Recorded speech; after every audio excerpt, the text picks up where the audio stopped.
Hello and welcome to Logic ERP. Subscribe to our YouTube channel and press the bell icon to stay updated with the latest videos.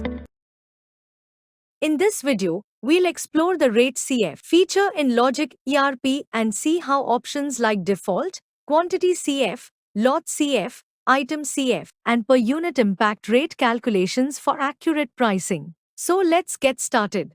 Head to the Sale Voucher configuration. Select the relevant billing series. Here, you will find an option labeled Rate CF, which includes several parameters. We will explore the functionality of each parameter one by one. Let's begin with the first parameter, Rate CF. As default, let's review its functionality during billing.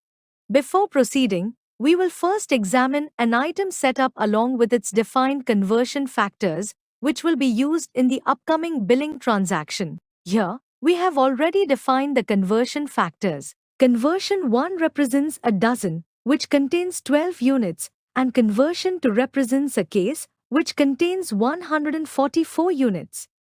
We have also set the default sale CF as 1, which is dozen. Now, let's set the default rate CF to the second level conversion, which is case. This means that during transactions for the respective item, the quantity will be picked in dozens, and the rate will be calculated based on the case conversion. Let's move to the billing screen and observe its functionality.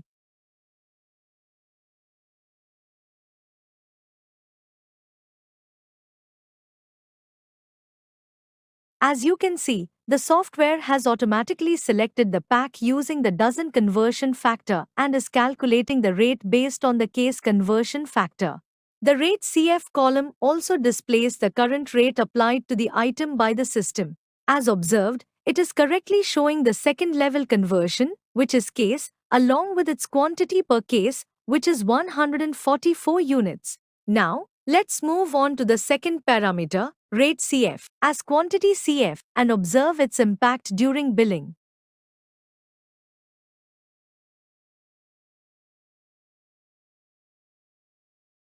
Since we have set the default sale CF as dozen, the software is currently calculating the rate for the entire dozen.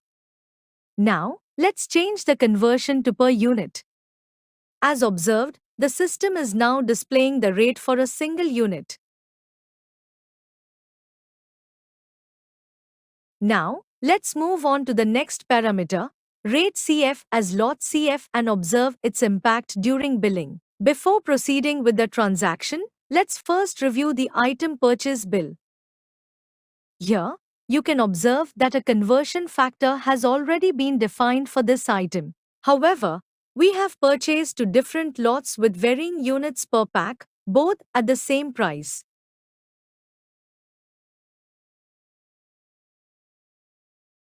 Now, let's move to the sale bill window and proceed with the transaction for the same item. Select the first lot with a quantity of 115. Upon pressing F5 in the pack column, you will notice that the unit pack quantity is stored and displayed in Lot CF, and based on this defined lot conversion factor, the system automatically calculates the rate accordingly.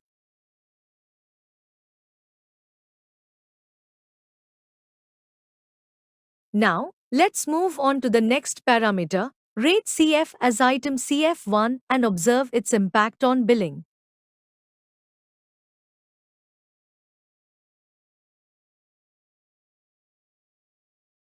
As observed, the system calculates the rate based on item conversion factor 1, which is defined as a dozen in the item master. You can also view the rate per unit based on the dozen rate. Let's return to the sale voucher configuration. We have seen when item CF1 is selected, the rate is calculated using the first level of conversion, which in this example is dozen. Similarly, if your item involves multiple levels of conversion, you can utilize CF2 and CF3 in the same way. Now, let's move on to the last parameter, Rate CF as per unit, and examine its functionality during the billing process.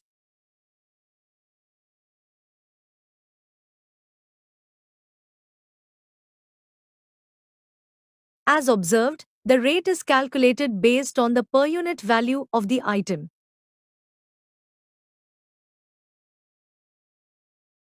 I hope this video was helpful. Thanks for watching. Like, share and subscribe.